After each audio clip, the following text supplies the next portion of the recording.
Allô? Salut, Sidney. Je t'ai manqué. Je pense que vous avez le mauvais numéro, monsieur. Maudit cave. Flamengo, flamengo, mise flamengo, que tout le monde connaît flamengo, flamengo, mise flamengo, go. Bonjour tout le monde, ici Michael ou Mister Flamingo si vous préférez, et bienvenue pour cette nouvelle vidéo. Hier soir, je suis allé voir Frisson 7 et je pense que j'en ressors mitigé, mais mitigé vers positif. Pour commencer, comment décrire ce nouveau film Frisson, ou Scream en anglais, sans rien spoiler sur l'intrigue. Le film focus à nouveau sur Sidney Prescott qui a refait sa vie dans la ville fictive de Pine Grove en Indiana. Elle est mariée à Mark Evans, qui est le chef de la police, et elle a 3 enfants. Oui, elle a 3 filles, malgré que dans Balance t'en vois juste une, c'est clairement expliqué au début que les 2 plus jeunes sont chez leur grand-mère paternelle. Pour parler du film en lui-même, j'ai vraiment aimé retrouver Sidney Prescott et Gail Weathers. Crachons-lui son masque, cet ordi. J'aime beaucoup la franchise Frisson pour l'évolution des personnages au fil des films. Tu sais, dans le premier film de 96, Sidney a 17 ans. V'là un an, sa mère a été assassinée.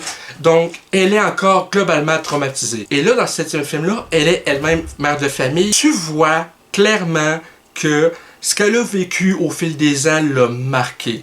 Pas au point d'être traumatisée comme Laurie Strode dans Halloween de 2018, mais tu sais, elle a des gros systèmes de sécurité chez elle et je la blâme pas. L'aspect émotif le plus récurrent dans le film, c'est Sidney et son instinct maternel envers sa fille aînée Tatum, jouée ici par Isabelle May. Tu vois que Tatum est tannée d'être surprotégée, si je peux dire. Pour moi, du point de vue de l'audience, tu comprends la frustration de la fille, mais en même temps, tu sais ce que Sidney a enduré au fil des ans, donc tu comprends un peu. Fait que t'es dans, pour moi en tout cas, un juste milieu où ce que tu comprends les craintes de Sidney, mais tu comprends la frustration de sa fille aînée. Je veux aussi me battre comme toi. D'entrée de jeu, je vais commencer par les points positifs du film. L'histoire, je l'ai trouvée excellente, majoritairement. Je suis satisfait de l'idée que c'est bel et bien de l'IA pour ramener Stu et Dewey et Roman, comme ça a été annoncé lorsque le casting se faisait. Oui, c'est un petit peu du fanservice, mais en même temps, niveau scénario,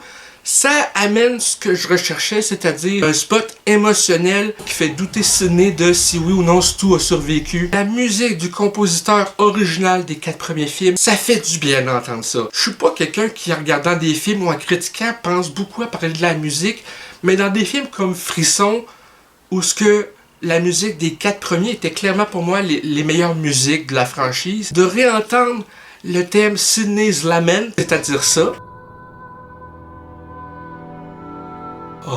Pour moi, le plus gros problème du film, c'est, comme pour Frisson 6, son 3e acte. J'ai pas trouvé que le motif du ou des tueurs était du réchauffé, mais c'était clairement exécuté comme une envie de chier. Parce que autant l'idée peut être bonne sur papier, l'exécution de comment c'est amené, notamment avec... T'sais, chaque film Frisson a un speech à la fin du ou des tueurs pour expliquer, mais là, c'était clairement expliqué comme quand tu parles à un enfant de garderie, zéro subtil. L'acting over the top de ces scènes-là rend le moment moins pénible pour le viewer selon moi, mais c'est n'empêche que les dialogues de cette situation-là, de comment c'est exposé, on dirait que là tu parles à un débile profond, où que tout est exposé devant toi. Parce que, comme ces films disaient à ses viewers, t'es pas assez intelligent pour comprendre. Fait que, laisse-moi te l'expliquer comme si t'étais un gros débile. Oh bah oui, oh bah oui, bah oui, bah. Comme je disais, autant le motif en question est intéressant et globalement nouveau, c'est exécuté comme une grosse gastro, tu sais. Au lieu de sortir ça direct, il retarde l'inévitable. Au point où c'est genre...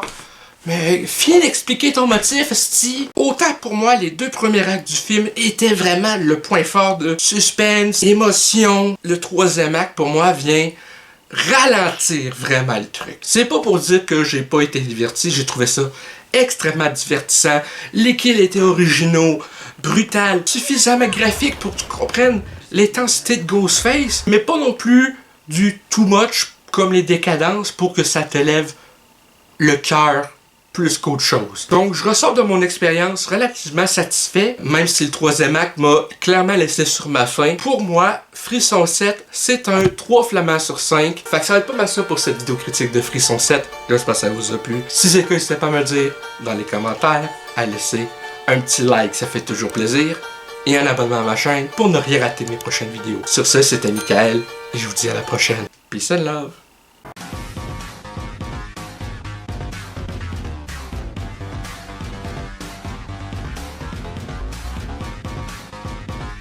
Hey le grand, c'est quoi que t'attends pour t'abonner, sacrément?